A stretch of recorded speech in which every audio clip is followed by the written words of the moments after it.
faut maintenant aborder la question de la prophétie. Alors précisons d'abord que la prophétie du Nouveau Testament, ce n'est pas la même que celle de l'Ancien Testament.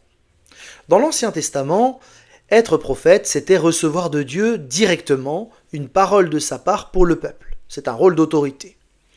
On peut rappeler ici, en fait, comment fonctionne la théocratie. Le prophète, c'est l'un des 3 médiateurs. Ce qu'il dit est parole de Dieu. Ce n'est pas discutable, ce n'est pas négociable. Au travers du prophète, c'est Dieu lui-même qui parle. Le prophète, c'est le porte-parole de Dieu. Dans le Nouveau Testament, le seul médiateur, c'est Christ. Et chacun peut donc parler directement à Dieu. Il n'y a plus aucune autre personne, aucun prophète qui peut s'avancer et dire « Ainsi parle le Seigneur » avec la même autorité que dans l'Ancien Testament. Pourtant, dans le Nouveau Testament, des prophètes existent. Il en est fait mention de nombreuses fois. Par exemple, dans 1 Thessaloniciens 5, versets 19-22, Paul demande de ne pas mépriser les prophéties, mais d'examiner toute chose et de retenir ce qui est bon. Ce qui veut dire qu'il y avait des éléments à écarter dans ce que les prophètes de l'époque disaient. Paul exhorte la communauté de Thessalonique à exercer une fonction critique, à discerner et retenir ce qui vient bien du Saint-Esprit. C'est donc une nouvelle forme de prophétie qui arrive avec l'irruption du Saint-Esprit. Ce n'est pas la même autorité, il faut examiner au travers du texte biblique. Plusieurs textes parlent de prophétie. Le prophète Joël avait annoncé « Vos fils et vos filles prophétiseront ». Et l'apôtre Pierre explique en Actes 2,16 que c'est ce qui se passe à la Pentecôte. Ce texte du livre des Actes nous décrit des hommes et des femmes qui ont reçu le Saint-Esprit ce jour-là et qui annoncent l'Évangile, ils proclament Christ.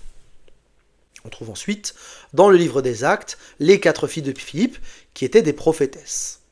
De même, dans Acte 13, le ministère de prophète fait partie de l'organisation structurelle de l'Église. Le texte nous dit qu'il y avait à Antioche, dans l'assemblée qui était là, des prophètes et des docteurs, et Barnabas, et Siméon, appelé Niger, et Lucius le Cyrénéen, et Manaën, qui avait été nourri avec Hérode le tétrarque, et Saül. Dans les lettres, Romains 12, 1 Corinthiens 12, Éphésiens 4, le don de prophétie est cité régulièrement et il tient une place de tout premier plan dans les listes de dons que Paul dresse et il ne mentionne pas là de restrictions pour les femmes. Alors avant d'aller plus loin, il faut nous poser la question. Qu'est-ce que la prophétie du Nouveau Testament ? Évidemment, les réponses varient beaucoup dans le monde évangélique.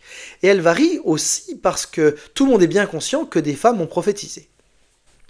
Certains y voient une parole inspirée de Dieu sur le moment, une révélation, une vision, ce qui pourrait considérer... Certains y voient une parole inspirée de Dieu sur le moment, une révélation ou une vision, qui pourrait concerner le futur ou le présent.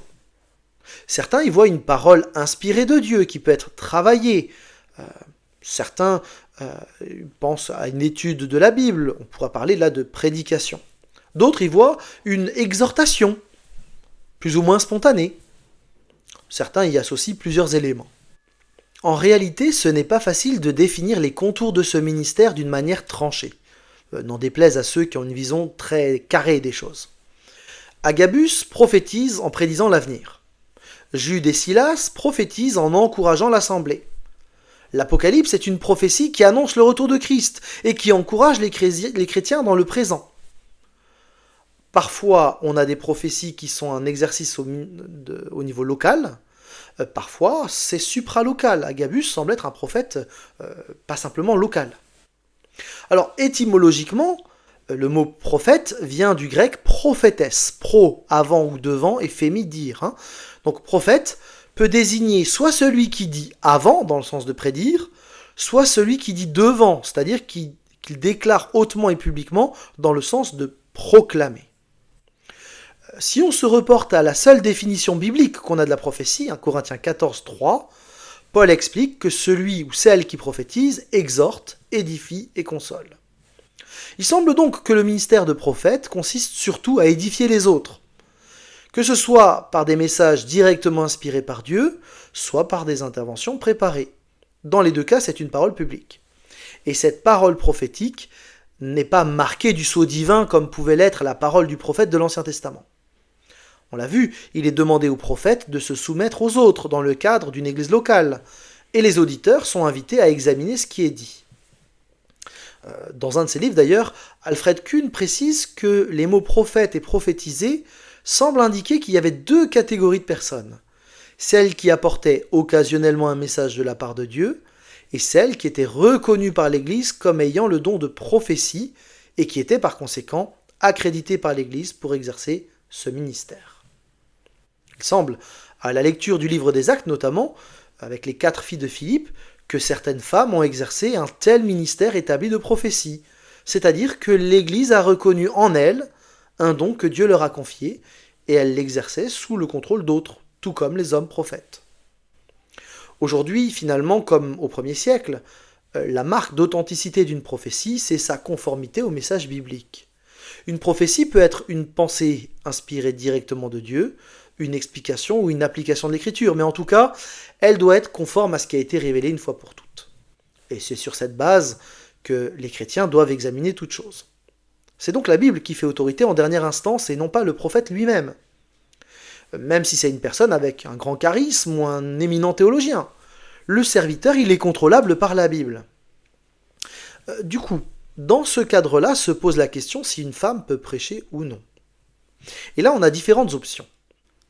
Donc pour certains, la prophétie a cessé avec la mise par écrit de la Bible, ce qu'on appelle le cessationnisme. Dans cette optique, on considère que la prophétie n'existe simplement plus, et que la question ne se pose pas dans les mêmes termes. Et prophétie arrêtée, certains vont dire la femme peut quand même prêcher, et d'autres vont dire non, elle ne peut pas prêcher. Mais ce n'est pas sur la base de la prophétie que l'on va à ce moment-là intervenir. Pour d'autres, la prophétie consiste simplement en paroles inspirées sur le moment, qu'elles soient surnaturelles ou juste une pensée, une exhortation. Et donc pour certains, une femme peut prophétiser de cette manière, dans le cadre de témoignages, de prières, de pensées partagées. Par exemple, John Piper explique que dans l'Église primitive, hommes et femmes pouvaient se lever pour faire part à l'Église de ce qu'ils pensaient que Dieu leur avait confié pour son bien. Et il considère donc que c'était une forme de témoignage personnel ou de réflexion sur le texte. Et là, de nouveau, certains vont dire une femme peut ou ne peut pas prêcher, mais la question c'est pas sur la question de la prophétie que ça se joue. D'autres considèrent que la prophétie recouvre la prédication, et que du coup une femme peut prêcher.